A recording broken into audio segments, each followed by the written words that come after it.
Form भरने की तारीख का ऐलान हो चुका है। हज का फॉर्म भरा जा रहा है और इस बार हज को लेकर कई तरह की तब्दीलियां की गई है, जिसका जानना हज यात्रियों के लिए जरूरी है।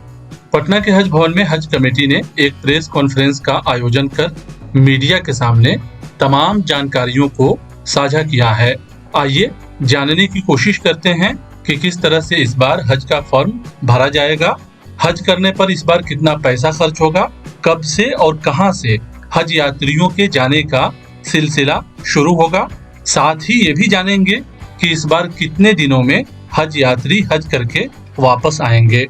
तो चलिए गौर से सुनिए और पूरी तरह से समझकर हज फॉर्म भरने का सिलसिला शुरू कीजिए। हज फॉर्म भरने की तारीख का ऐलान हो चुका है। 10 फरवरी से 10 मार्च तक हज का फॉर्म भरा जाएगा। इस बार हज फॉर्म भरने की तारीख में इजाफा नहीं होगा। अगर आप हज फॉर्म भरना चाहते हैं तो 10 मार्च से पहले अपना हज फॉर्म जरूर भर लें। इस बार हज का फॉर्म सिर्फ और सिर्फ ऑनलाइन भरा जाएगा, ऑफलाइन हज फॉर्म नहीं भरा जाएगा। हज कमेटी ने ऑनलाइन फॉर्म भरने के लिए पटना के हज भवन में काफी खास इंतजाम किया है। बिहार के सभी जिलों में ऑनलाइन फॉर्म भरने की व्यवस्था कराई गई है। सीमांचल के लिए हज कमेटी ने कटिहार जिले के कदवा में एक रीजनल सेंटर बनाया है, जहां सीमांचल के लोग अपना हज फॉर्म भर सकते हैं और अपने कागजात को जमा भी कर सकते हैं। किस जिला में कौन लोग हज का फॉर्म भरने में हज यात्रियों की मदद करेंगे, उसके लिए इसी चैनल पर अलग से एक दूसरे वीडियो में जानकारी दी जाएगी। अगर आप अभी जानकारी लेना चाहते हैं तो पटना के हज भवन में फोन करके राब्ता कर सकते हैं। ऑनलाइन फॉर्म भरते वक्त हज यात्रियों का खुद का फोन नंबर होना अनिवार्य है। फॉर्म भरते समय हज यात्रियों के फोन नंबर पर ही OTP आएगा, जिसको फॉर्म में दर्ज करना जरूरी होगा, तभी हज का फॉर्म मंजूर किया जाएगा। ऑनलाइन फॉर्म भरने के बाद उसकी हार्ड कॉपी हज भवन में सबमिट करना होगा, इसलिए कि हार्ड कॉपी सबमिट करने के बाद ही कवर नंबर आएगा।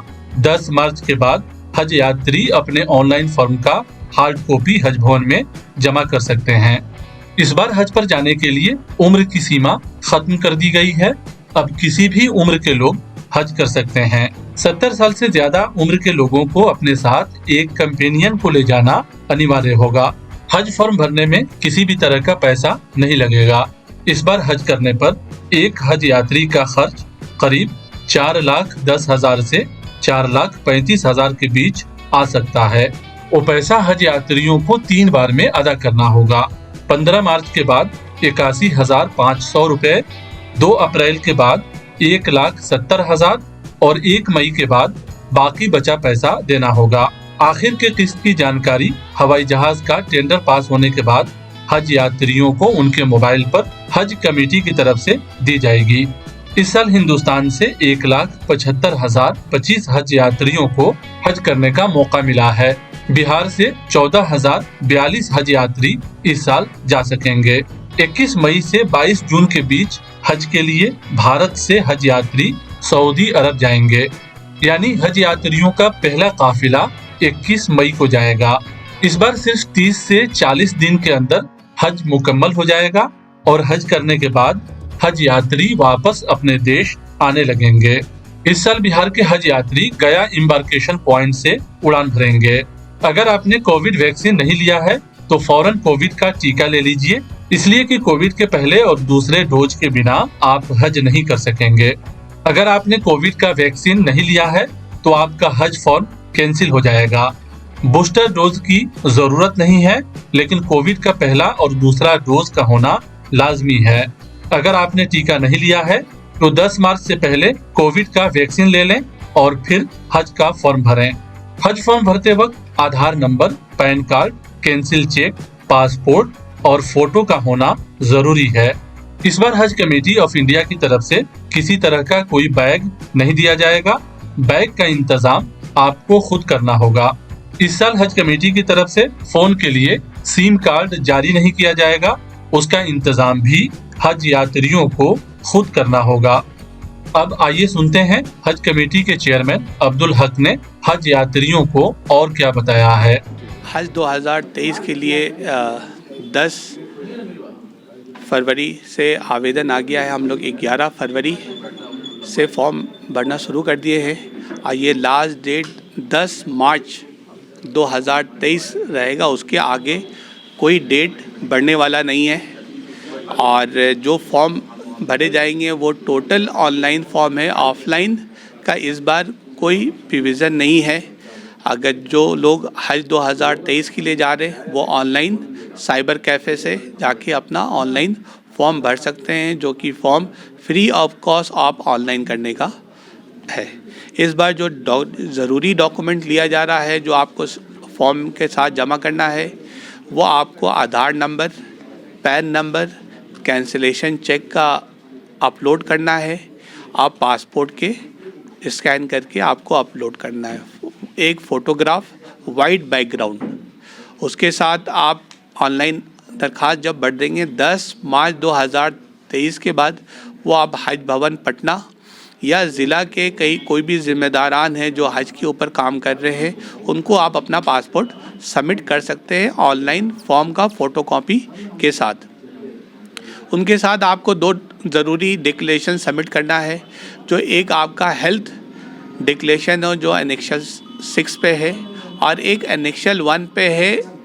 जो आप डिक्लेरेशन भरेंगे उस डिक्लेरेशन में आपको ये है कि जो भी आपने फॉर्म को भरा है वो सब कुछ सही है, आपके भरा है, कोई उसमें कोई गड़बड़ी नहीं है, और एनेक्शल 1 में है वो।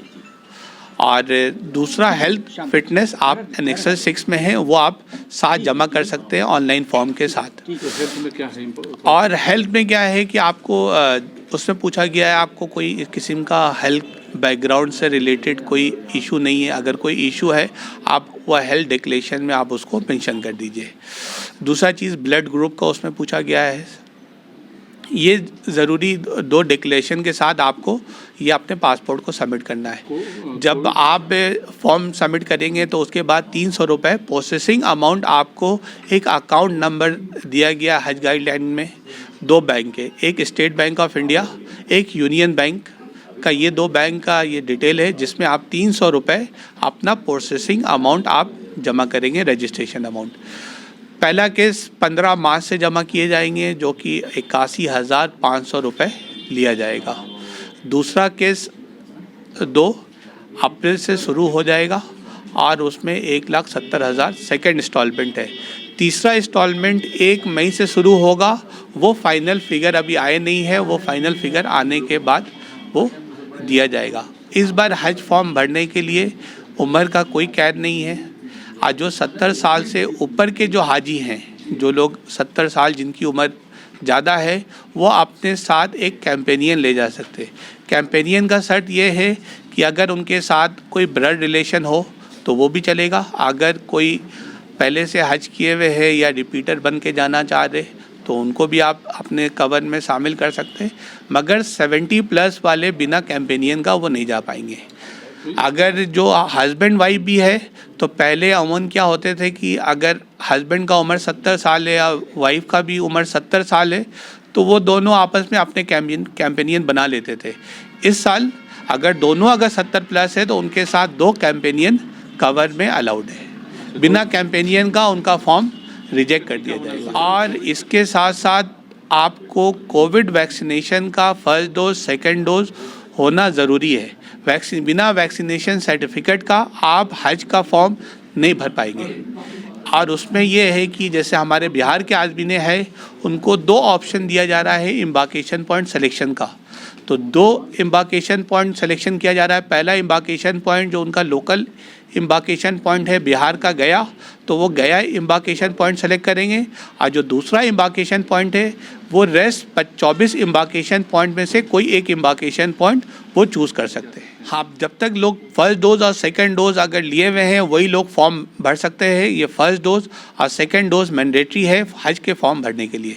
अगर कुछ लोग बूस्टर नहीं लिए हैं तो उनके लिए कोई ज़रूरी नहीं है। जो बूस्टर ले चुके भी हैं उनके लिए भी कोई ज़रूरी नहीं है। और हम लोग ने 38 ज़िले के अंदर में ऑनलाइन फॉर्म भरने का अलग अलग सेंटर हम लोग ने बना रखा है। अगर कोई अन्य ज़िला से अगर कोई लोग अपने ज़िम्मेदारान को तलाश रहे हैं तो हज कमेटी बिहार हज हाउस में राब्ता करेंगे। उनके ज़िला के ज़िम्मेदारान का मोबाइल नंबर के साथ हम लोग उनको प्रोवाइड करेंगे, वो हज का आवेदन उनसे राब्ता करके भरवा सकते हैं।